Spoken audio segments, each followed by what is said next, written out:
Afternoon and Ramadan Kareem. Welcome to the 7th round of the virtual campus conversation. My name is Ahmed Abdel-Meguid, Associate Professor of Accounting and Associate Dean for Undergraduate Studies and Administration at AUC School of Business. Previous conversations focused on what AUC is doing in response to COVID-19. Although we are not out of the woods yet, it's very, very important that we also keep an eye on the future.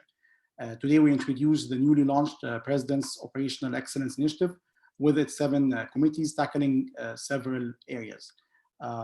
Academic mission, digital optimization, HR, finance, student services, operations, and fundraising. Our panel today includes Francis Richardoni, President, and members of the senior administration chairing these committees, Amir Habib, Associate Vice President for Finance and Chief Financial Officer, Chair of the Fiscal Governance Committee, Refaat, Senior Associate Vice President of Human Resources, Chair of the Human Resources Committee, Bruce Flessner, Vice President for North America, Chair of the North America and Fundraising Committee, Provost Ahmed Abdel-Meguid, Chair of the Committee on Academic Mission, Deena Borale, Vice President for Student Life, Chair of the Student Services Committee, Shereen Shaker, Vice President for Management and Operations and Chair of the Management and Operations Committee, and Ayman Abdellatif, Vice President for Digital Transformation, Chair of the Digital Optimization Committee. So let me start with President Richardoni. Mr. President, what has happened to the Coronavirus Response Task Force, and what does the launch of this new President's Operational Excellence Initiative entail? Well, it seems clear that by now, long before now, that this isn't a momentary crisis. This isn't something that we really ever expected would be over within a few weeks or this term. This, from all appearances around the world, is going to be with us for quite a long time.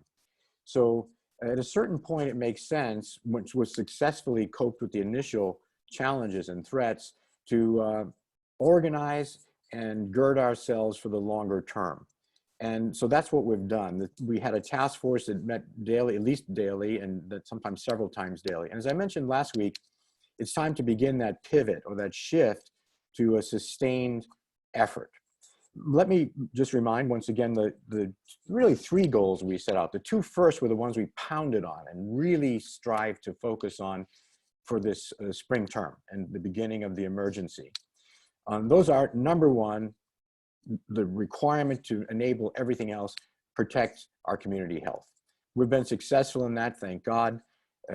All the disruption, all the pain and the suffering and the difficult steps we've taken seem so far to still have made it the case that none of our students, faculty, or staff have been diagnosed with the COVID-19 virus, as far as we know. Even any suspected cases that we've checked have not resulted in confirmations of COVID-19.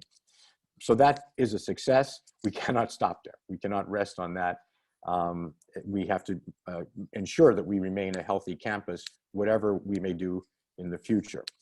The second goal was to sustain the core mission of education, protect spring term for our students, make sure they could continue their journeys without disruption of their academic progress. There's plenty of disruption in the way we did it, a lot of stress, a lot of strain, but thanks to the resilience of our students, the creativity and the dedication of our faculty, the hard work of all, the staff support, it appears that every student who began this term is going to be able to complete it. We're looking ahead at the conclusion of classes just a week from tomorrow, and an exam period. It looks pretty certain at this stage that that part of the emergency is done. The third goal was not merely to survive, however, it was to use this, exploit this challenge to grow stronger, to strengthen our resilience for whatever comes ahead.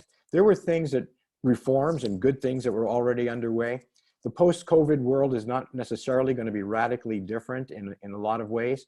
What this virus is doing, this pandemic is doing worldwide, is driving and forcing a lot of changes and transformations that were already underway. So too here at AUC. Some of those were painful or stressful. We were resisting them. Now we can no longer resist the need. The need to drive those reforms forward is really very clear. So this this initiative is deliberately cast not as a defensive one, but as one where we lean in to the pandemic and take a big problem as a big opportunity. There's an American, famous Italian-American, in fact, named Vince Lombardi. He was one of the most successful football coaches who said, the best defense is a good offense.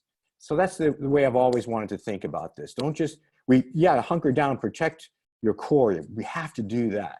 But the best way to defend our core and our mission is to go on the offensive against this virus and what it means and what it's doing to our competition, and not let it do that to us.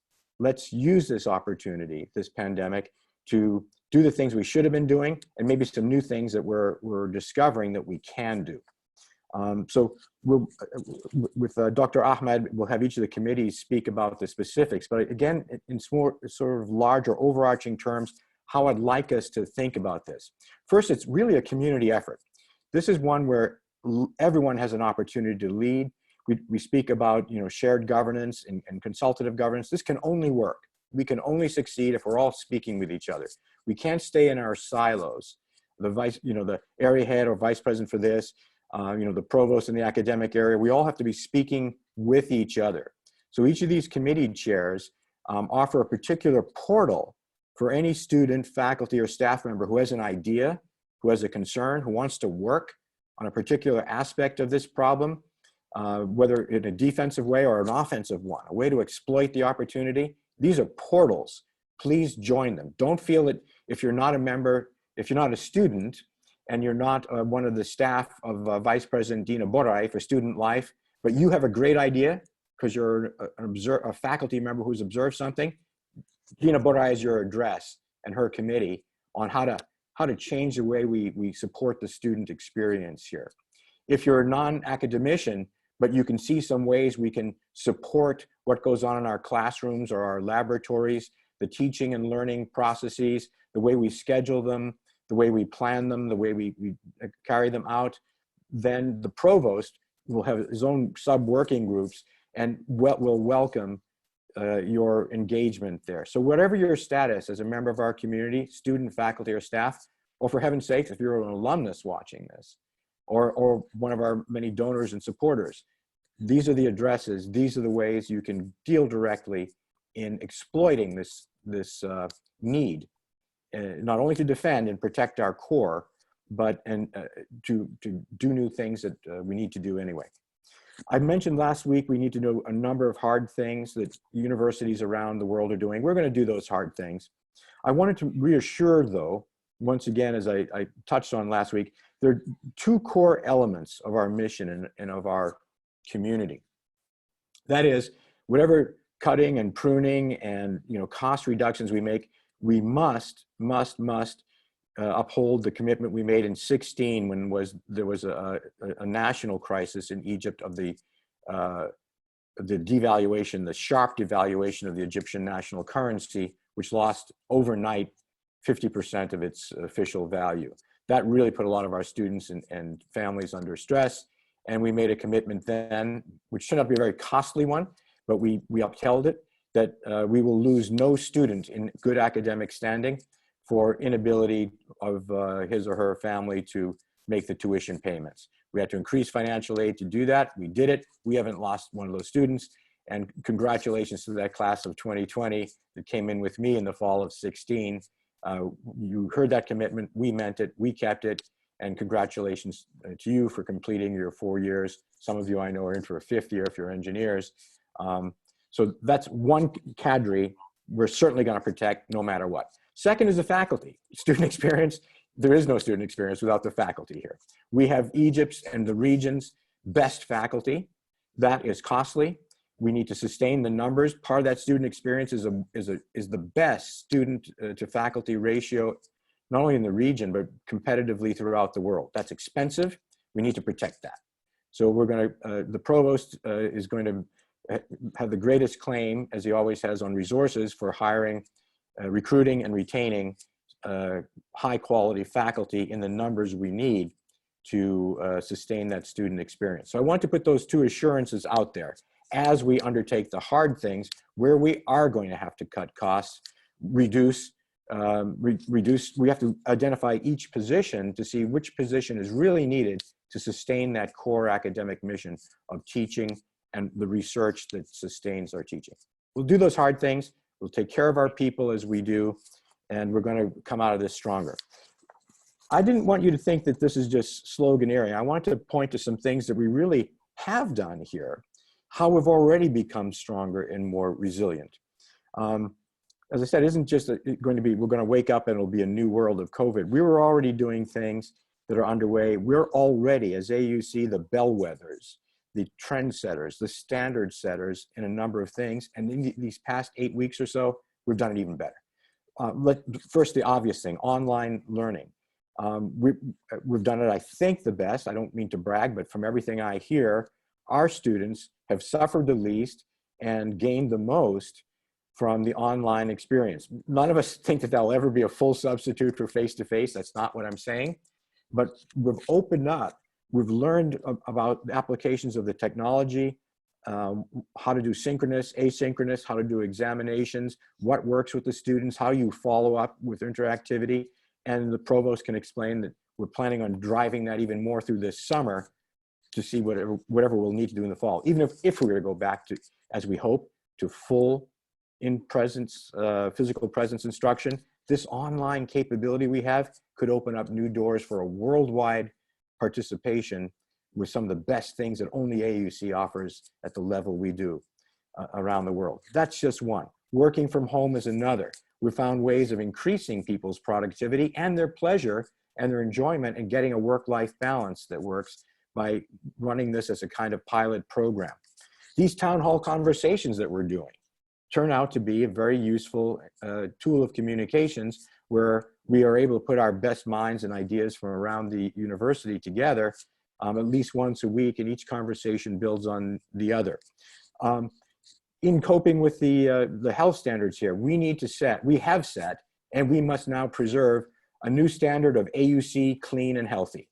Clean and healthy means something new here now, and it has to stay that way. We cannot revert to some of the things we tolerated or neglected before. We need to sustain that, just as the airlines are doing, just as hotels are doing. We need to do the same, and universities in the United States are doing it too. That is going to take community cultural change, not just management change, and more fumigation and more rigorous cleaning. It's going to mean each member of the community has to act on campus as we would act in our homes. Clean, healthy, respectful of others. Cashless campus is something we've been working on for at least 2 years, moving to reduce the amount of currency transactions to zero if we can. We've come a long way on that. There's more to do. A hard look at all the ways that we work and organize, not just to cut, but to optimize our processes, streamline the bureaucracy that drives all of us crazy at AUC, even those of us who are in the bureaucracy. We need to optimize and streamline and give better services internally to our internal clients, mostly to our faculty and students, of course, as the core, but even to those who interact with us from outside. So I'm very confident. I'm just so proud and pleased with how far we've come, with how we've not only survived the initial wave of this crisis, but I'm very, very confident in how we're set up to deal with whatever we have to deal with come the end of August, when we welcome new students, new faculty, new staff, and start off our new academic year. Again, I very much hope that will be through physical presence. The physical presence will be different in certain ways to help mitigate the virus, which will not have gone away by that time. I don't think anybody expects. Thank you very much. Let me let the others now take the floor and respond to questions later. Thank you, Mr. President. And before addressing questions to our panel, I would like to ask each committee chair to please explain in a minute or two the mandate of their respective committees and any action items. So we'll start with the resource sides, financial and non-financial. So let us start with Amir Habib, Associate Vice President for Finance and Chief Financial Officer, and also the Chair of the Fiscal Governance Committee. Amir? Thank you, Dr. Ahmed. So basically, the theme for the Fiscal Governance Committee is operational efficiency. So basically, our mandate is to look at our revenues, expenses, and in addition to controls. So as we look at our expenses, we need to see opportunities for cost reduction and revenue. How can we maximize our revenue? How we utilize our resources in an efficient way? And this will require that we'll do more of discussion with each stakeholder, academic area, administrative area as well. And we need to conclude together how we can reach to a way that can maximize our revenue and reduce our expenses.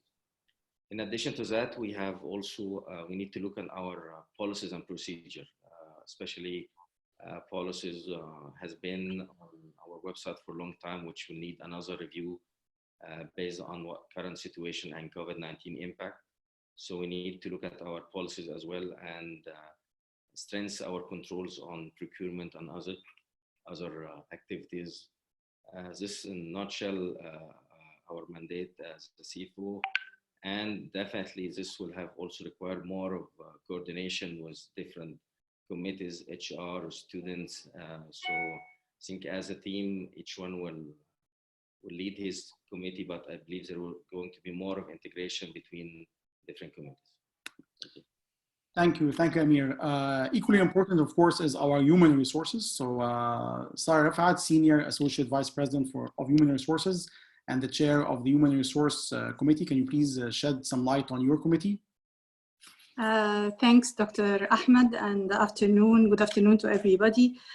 Before talking in details about the HR committee, I just want to highlight that the safety, security, health, and professional well-being of our staff is the most important thing on our agenda.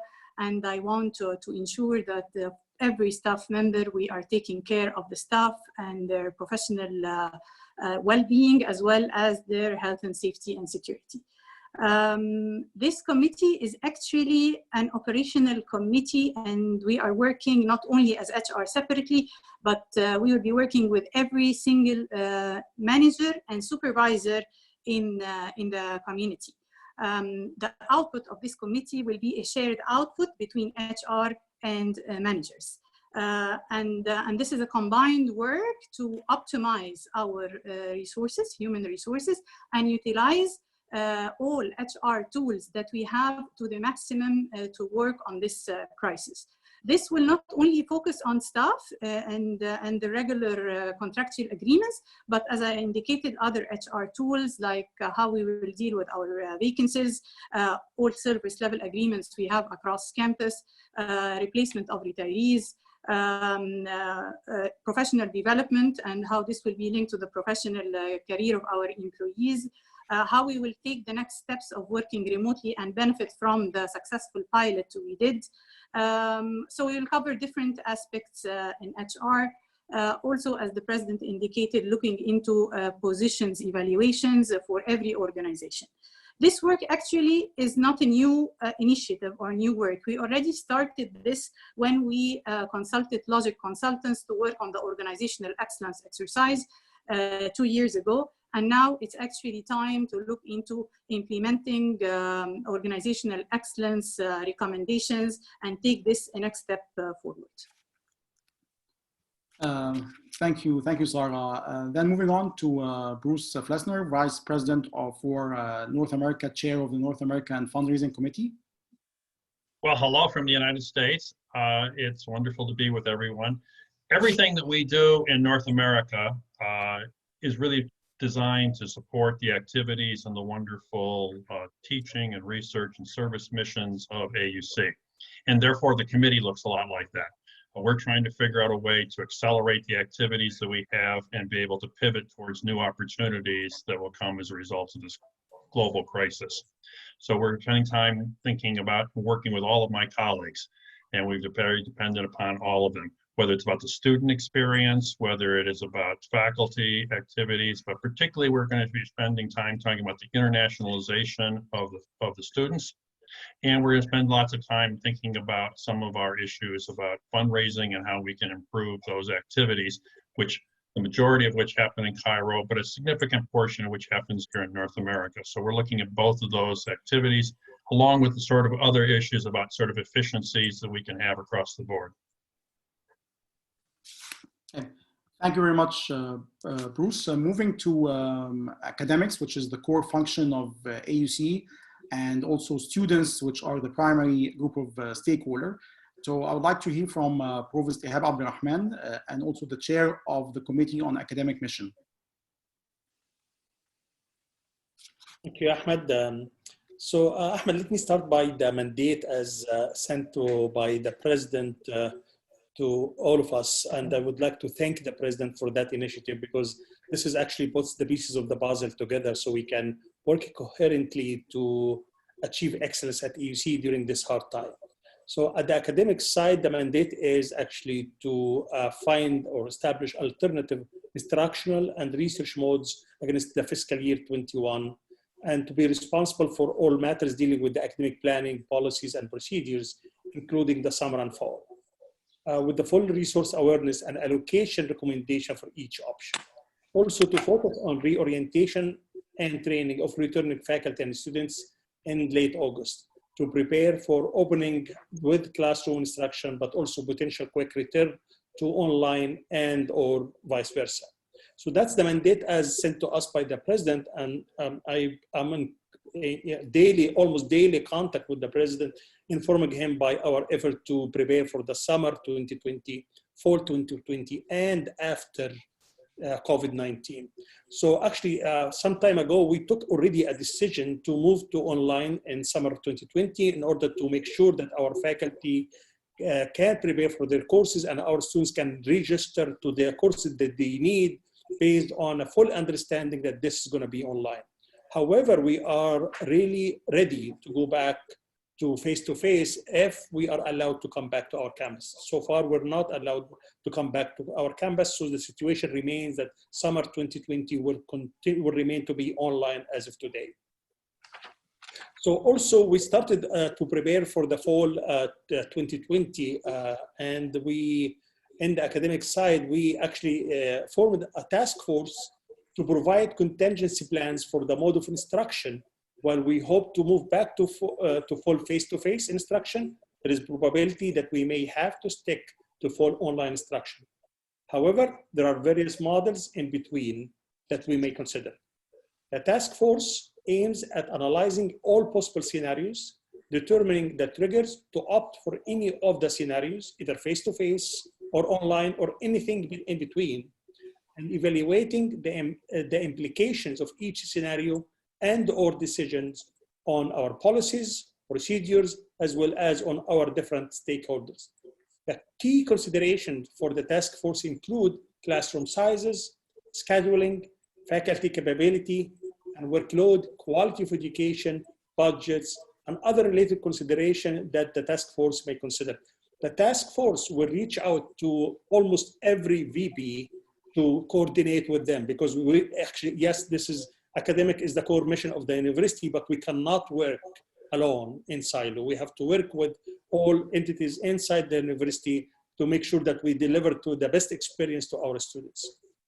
However, and as you all know, as you know, Ahmed, and you're part of that committee that I'm going to talk in a minute about it in a minute. As you all know, everyone will be affected by COVID-19 in a rather short period of time, directly or indirectly. And it may change all of us. Our confinement has led us to reflect on the direction that academic practice could take during this unusual time and how it would be desirable to act after the pandemic. As the implications of the COVID-19 pandemic on the economy and society become visible, AUC needs to create a plan for managing the academic side in the post-COVID-19 world. So on the short term, the economic impact is visible due to the closure of significant parts of the economy in Egypt and globally. Over the long term, changes in areas such as labor market needs, social and consumer behaviors, government policies, public and private investments, and digital economy will have a profound impact. Therefore, I convened another committee chaired by Dr. Ayman Abdellatif to examine the short-term and the long-term trends due to the COVID-19 and their implication on the academics at AUC, particularly at AUC. in areas such as labor market needs in Egypt, the MENA region, and globally, and the emerging areas of knowledge and skills. Needs for program modifications to respond to emerging post-COVID-19 needs.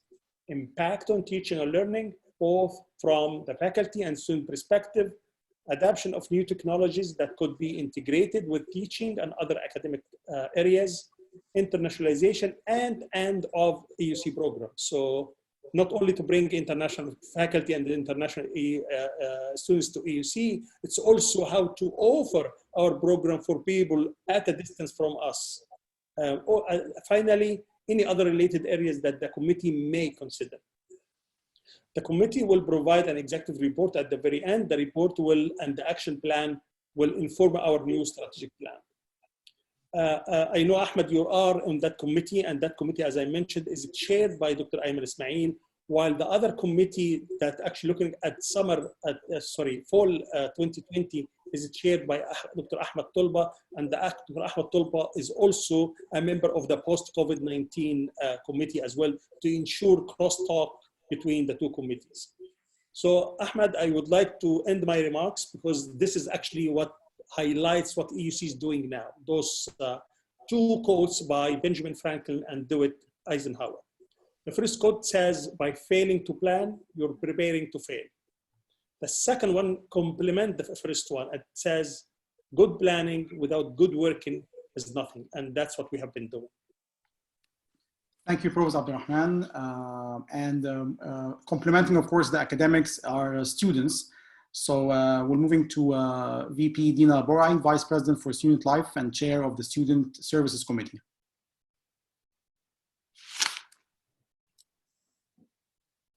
VP Borale. Thank you. Yes, I was unmuting. Thank you very much, Dr. Ahmed. Kursan Tayyibin, everybody. I just want to be very clear, of course, that student services, the core of the Student Services Committee is to enhance the student experience. And COVID-19, post-COVID-19, as difficult as the times have been for us, it is in a way a silver lining. It has given us this opportunity to sit and reflect and think how we can do things differently, focusing on our students, of course, but also looking at different aspects of our operations. For example, AUC has fabulous athletics facilities, and in now thinking about our health and safety, we should focus much more on healthy living and improve all the different services we can offer to the whole community, not just students, staff, and faculty. So one mandate of the committee is to re-examine how we are managing athletics, how we're managing our operations, and how we're managing our facilities. Another aspect in student life, which is also key to a subset of students, not all students stay in the AUC residences, in the student dorms, is again, COVID-19 has given us this opportunity to think back on how we handled the emergency. I'm very proud of the team. We've handled the emergency very well. However, there are definitely many aspects of our operation that need to be re-examined and looked at in a different way. Our policies and operations need to be improved, and that is another opportunity. Finally, working closely with colleagues from the Provost area and from VP Bruce, we need to also look at how can we enhance the international student experience on campus. We've done a lot of great things, but again, this is another wonderful opportunity for us to look at our activities, our policies and procedures, and see how we can do it differently in post-COVID times. And thank you. Thank you, VP Borale. And as you mentioned, and also as the President mentioned, this inter-collaboration between the committees is very, very important. Now we move to our infrastructure, and having both a strong physical infrastructure and a digital strong infrastructure is crucial for AUC. So I'll start with VP Shereen Shaker, Vice President for Management and Operations and Chair of the Management and Operations Committee. Hello, good afternoon. So basically, I'm going to explain the mandate of this committee, which is the Management and Operations 1. So after, as the President has opened his speech, we've tried to all together handle the emergency. It was unexpected. It was worldwide. It hit every single country. Egypt came along, and we were thankfully, because of our senior leadership and for thinking, we managed to basically lead the country ahead in a time like this. We all had to react very fast during the crisis and to make all sorts of operational changes on campus. After we've passed that hump, we've now we're now starting to look at how we can basically make systemic changes and use that time to really upgrade all the operations and services that we're managing. We have a beautiful campus, a beautiful infrastructure. It's huge. And even at a time like this, we are taking the, let me just back off by saying the first objective of the committee and how we're using the time to reach this objective. The first mandate is really to basically achieve operational excellence in the operations and services that we do. So we basically manage in the facilities and maintenance front, all the infrastructure and campus services. We're looking at space and how that would be utilized in an optimum way. We're also taking this time now to look at how we can enhance and right-size our services and basically use that downtime to both look at the whole, campus maintenance, landscaping, housekeeping. We've had to tweak and turn our services. For example, in-house fumigation of buildings, this is something that we never used to do. We've had to basically retrain our staff and do that in a cost-effective way, but at the same time at the right quality level, especially in this time where hygiene has to have a really high standard. So we're taking this time to upscale and to raise the bar for our operational excellence in general. We're a client-centric organization, so our prime basically clients are the students, faculty, and staff. We're trying to really look at this part in every single service and operation that we're offering. We're trying to upscale our rigor in terms of systemic approach and work on our systems that enable us to provide those operations and services.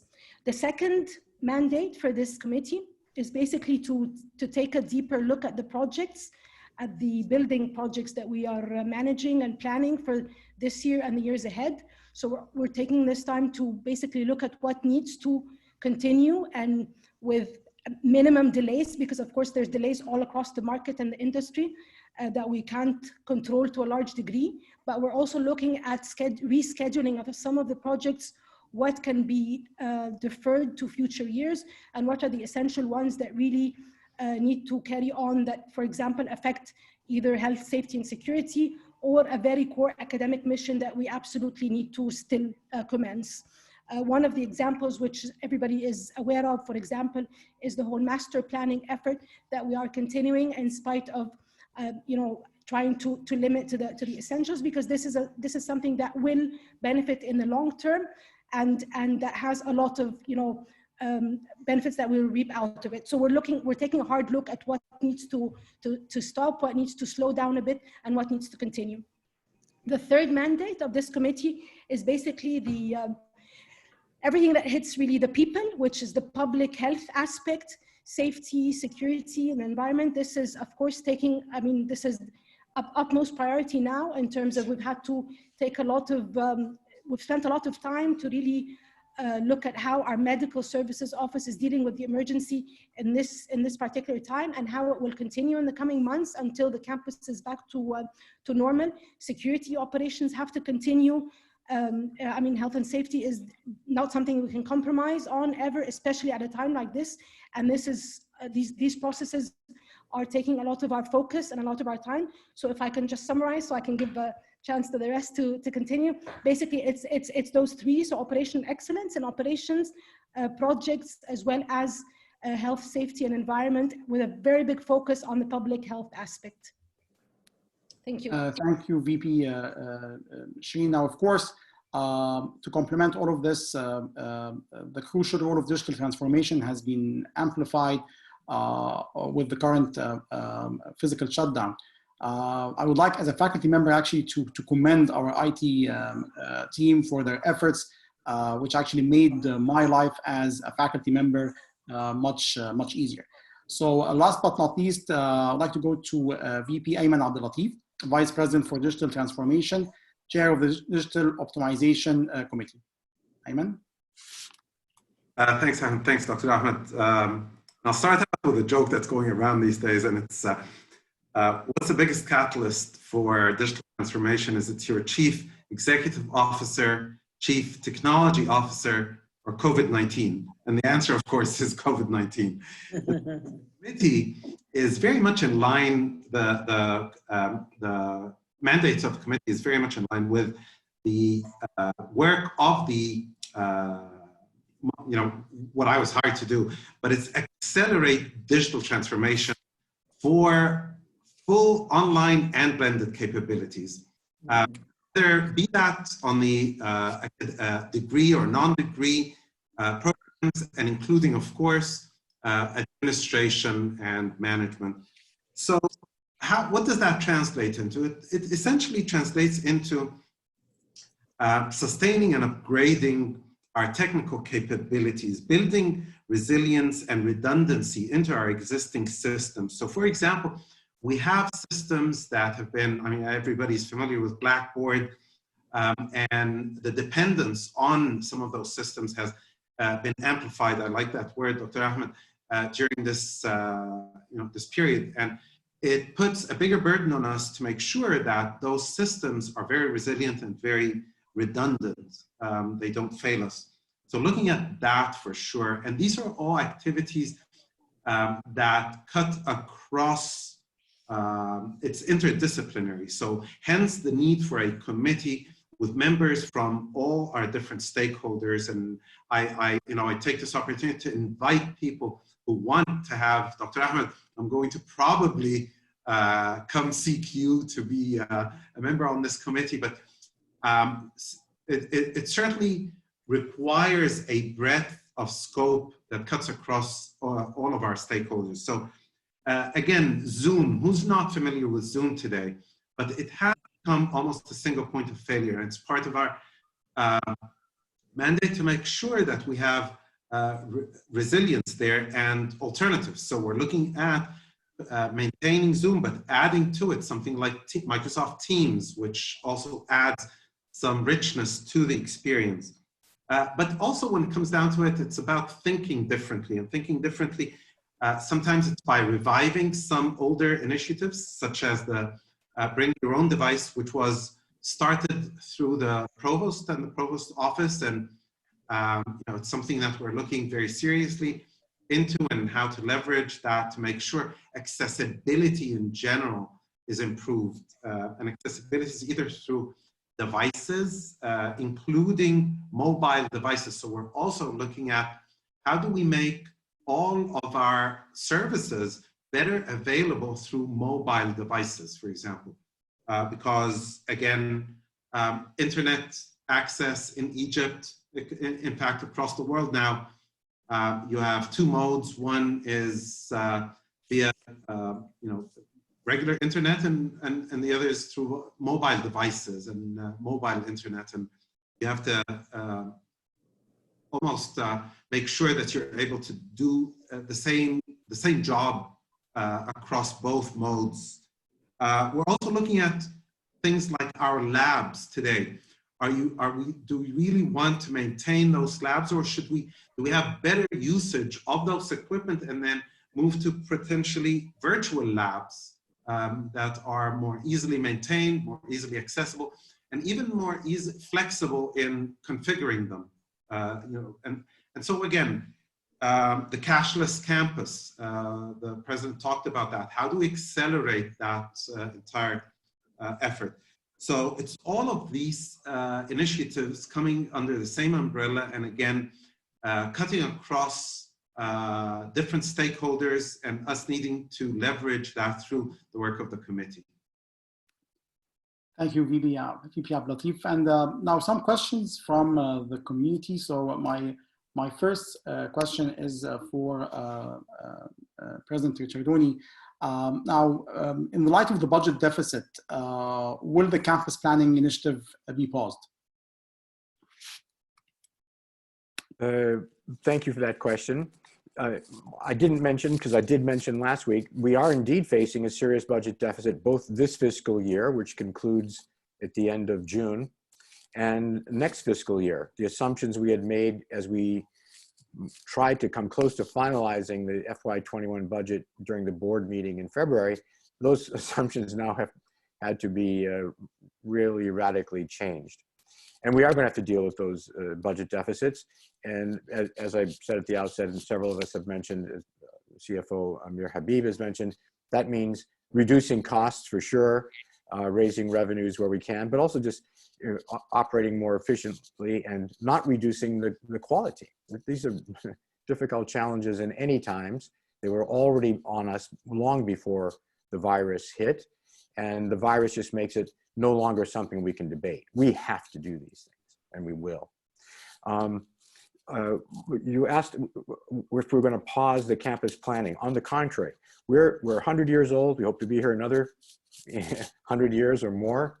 We are all stewards of something precious, of resources, of physical resources, of a community, of human resources, of financial resources. And it is our responsibility to pass those on, not just as good as we found them, but even better, to grow them and to strengthen them and make them more resilient for the future. That requires planning. And that means the process of that we brought in the architectural firm to do, the BBB, Buyer Blinder Bell, has continued even through this period. VP Shereen could speak to that. Many members of the community have been participating. That will be on the board agenda in the board meeting scheduled for next week. So we continue to take the long view. We're not just putting out fires here. We're past that stage. We keep our eyes steadily focused on the horizon and sustaining this fantastic university that we have and making it ever better for the future, for all the people who will come after us. That is continuing.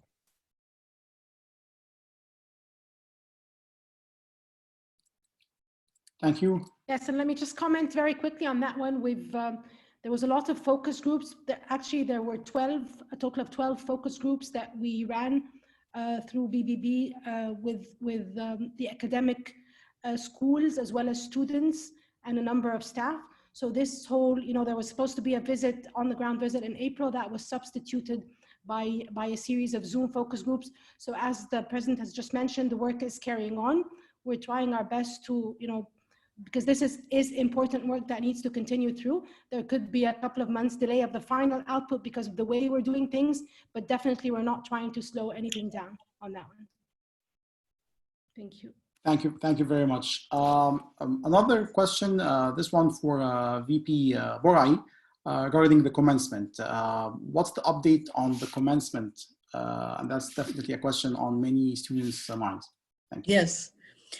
Actually, I have good news. The students, of course, are core to commencement, and we consulted with them, and the student union took some time to talk to some students and among themselves, and they actually responded yesterday. They are aware that the June commencement is not going to be possible, the in-person commencement. We had discussed with them possibilities for doing something virtual, but the students weren't really very keen on it. So basically what the students came back with a proposal that they would like to postpone it to the fall. So we are now working on that possible scenario, Dr. Ahmed, that we will hopefully, given the circumstances, because nothing can be assured now that in the fall we will be able to do a large gathering, even if we do it outdoors in beautiful gardens or in the amphitheater or whatever. This is not guaranteed, but this is the initial plan that will run school-based ceremonies or graduations, because again, we are worried that by September we won't be able to have large gatherings. Who knows what will happen exactly, but we are planning for the school-based gatherings or graduations in September, inshallah, if conditions allow. And again, we have other plans that if this does not happen, we will have to push it further into 2021. That's what we have planned so far. So we are not going to disappoint our wonderful centennial graduating seniors. They will have a commencement. One thing I do want to make clear is that some students have been asking me about their graduation certificates. Of course, they will be ready for them by mid-June, around mid-June. Ms. Rasha, the AUC registrar, will be sending out an announcement to the graduating seniors on when they will be able to pick up their graduating certificates or diplomas. Thank you very much. My next question is for Ms. Sarah Refaat regarding her assessment of the remote work experience and whether that's going to be regularized in the future and how it's going to be applied. Actually, Dr. Ahmed, we actually succeeded in this pilot of all our workforce working remotely or essential positions present in campus on shift basis. And I think all of us and all the leadership managers and supervisors are really proud of our employees going through this pilot and successfully concluding this very difficult period. And delivering all the requirements either in the academic area or in the support functions. We actually started working on a formal policy that we will take it to the next step and having this as a permanent policy in the HR policies. I can see it difficult to have it a full-time basis policy that an employee can work full-time from home, especially if the campus activities will return to normal and our employees will be required to support and serve faculty and students and support functions, of course. But this can be done on a mechanism for jobs that are not required to be present on campus, and we have regular steps, policies, and procedures for it. And yes, we already started having a permanent policy and will be published soon. Thank you very much. My next question is for VP Flessner regarding how has the crisis impacted fundraising and what plans are underway to increase the amount of money that we're able to raise, which will be very, very crucial in the next period. Yes, because fundraising is extraordinarily important. In rough numbers, it costs us another $10,000 per student beyond what we charge in tuition for the experience of AUC. And I think it's worth every dollar that we spend on students and the experience that they have. But that's possible only because of our endowment, because of some other activities, and because of the ongoing fundraising. Our fundraising has been really impacted in a big way. It's a huge enterprise. I'm not sure everyone realizes how many days a year the president spends, whether it's in Cairo or Dubai or London or New York or San Francisco, meeting lots and lots of our donors.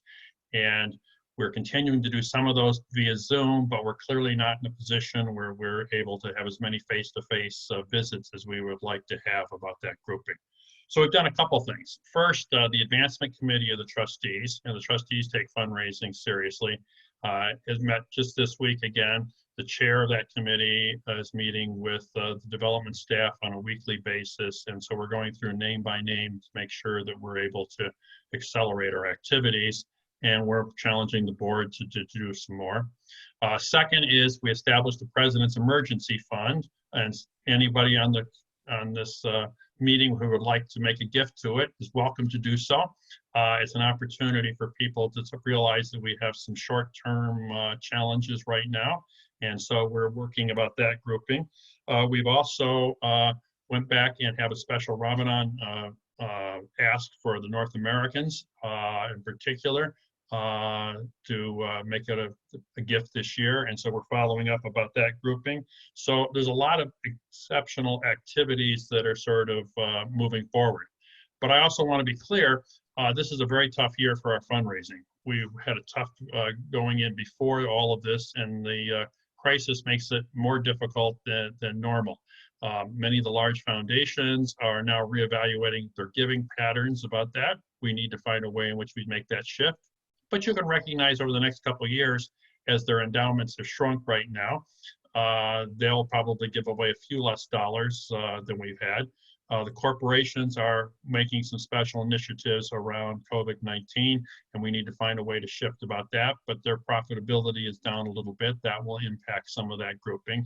So what you typically see in this sort of an effort is that the number of donors can expand as we all understand the importance of it. But some of those very large gifts that we sometimes have received probably are going to be much more difficult. And just to remind everybody, I know the situation in Egypt has there's lots of challenges, but the situation in the United States is much more challenging. We've had over 1 million cases of COVID-19 that have been diagnosed. We've had over 60,000 deaths. And so it changes sort of the time frame and some of the activities, at least from that constituency.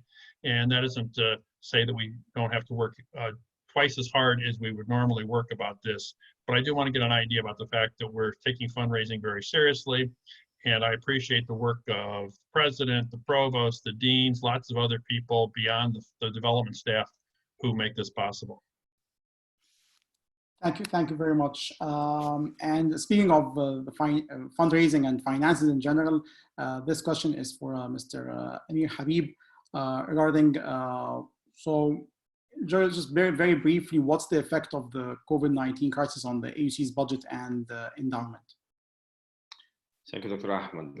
I think Bruce and President, both of them actually touch bases on this part of, which is basically AUC budget.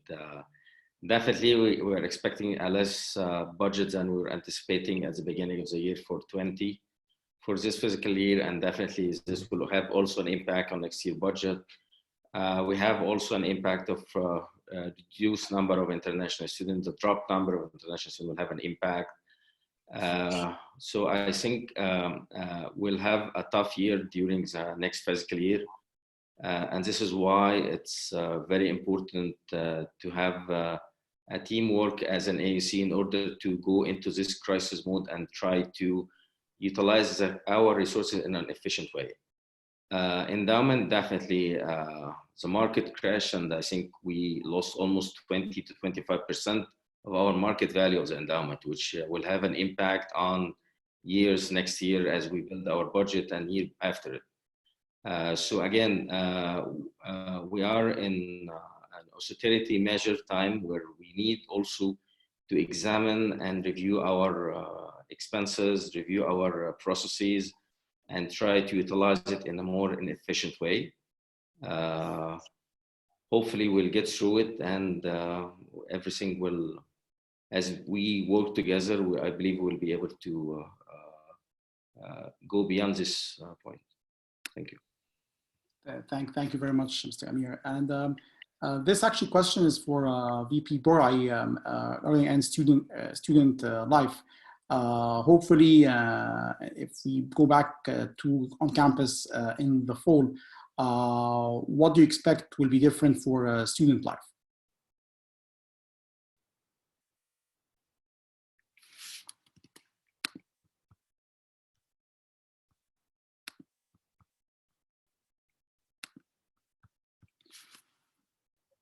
Dr. Deena, can you please unmute? Thank you. I'm sorry, I'll start again. I have to say that I think the students will rethink the way they do activities. Students have been, in spite of the last 2 months and coping with online learning, quite a number of student organizations and the student union have been rather active. The community service student organizations have been doing so much great work, helping people during the COVID time, distributing now in Ramadan food packs, and giving packs to even AUC staff here. So I think with that in mind, perhaps the student activities can be more creative, using online capabilities and going beyond always having to do everything physically. So that's just something I have observed, and I'm sure they, with their creativity, will have even more better ideas, even online conferences, online, and not just having everything face to face. Thank you. Thank you, Mr. Borale. I think maybe we can go back to President Ricciardoni for some concluding remarks, please. Thank you, Dr. Ahmed, and thanks to my colleagues for these presentations. Let me pick up on a couple of points and bring them together. Bruce, thank you for mentioning the special appeal we've put out. I said earlier, we're doing a number of hard things. I didn't go over them because we did it last week, but they include freezes on travel, freezes on hiring, with the exception of the Provost's world of hiring faculty that we simply have to sustain at those good numbers. Even there, a lot of rigor in which ones to fill and eliminating certain vacancies.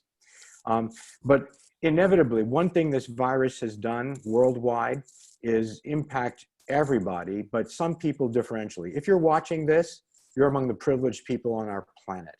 If you're a member of the AUC community, you're among the most especially privileged, not only on the planet, but here in Egypt. You're part of the digital world. You're connected. There are people who are not.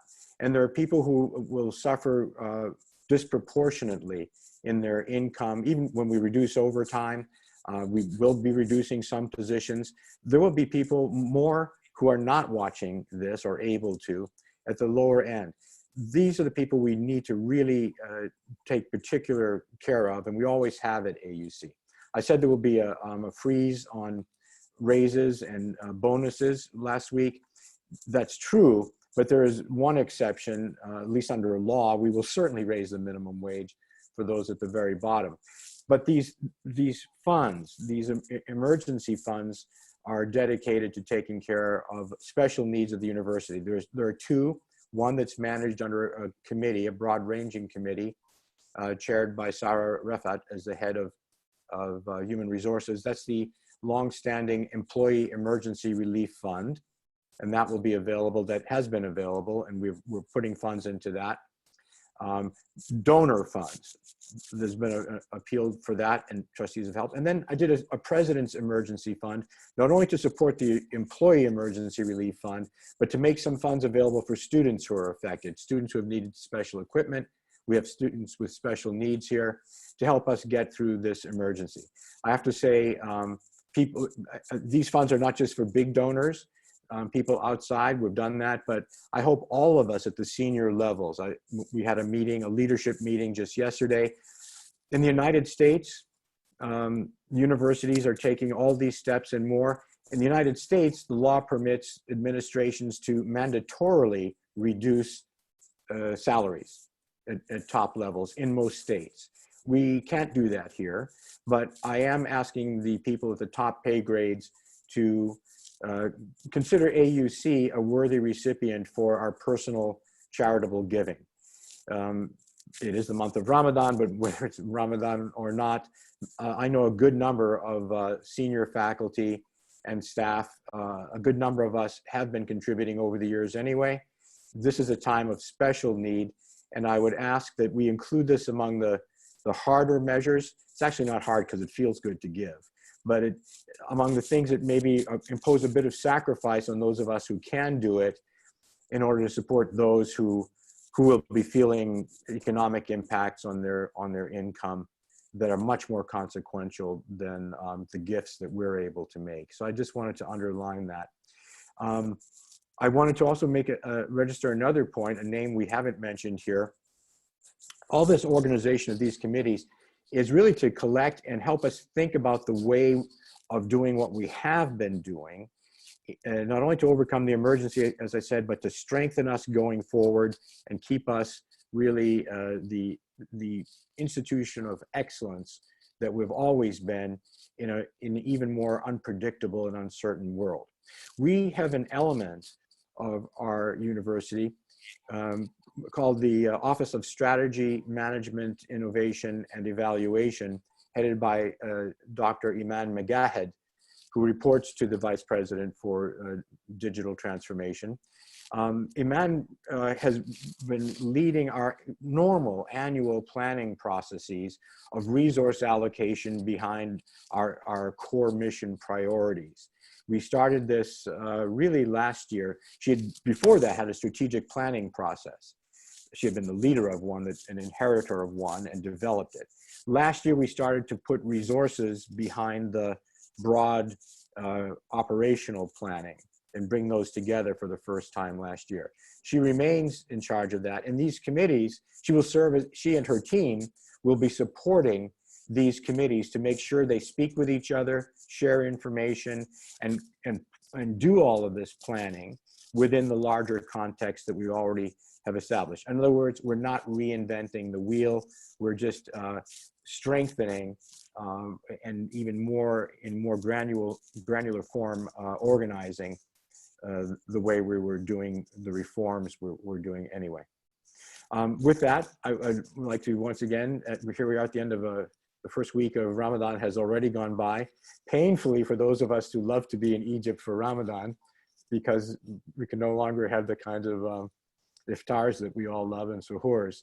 But I hope for everyone it's just been a wonderful start to the month, those who observe Ramadan. Even those of us who are guests in Egypt and are not Muslims still love Ramadan. I wish to everybody, Kullu sana wa tayyibin.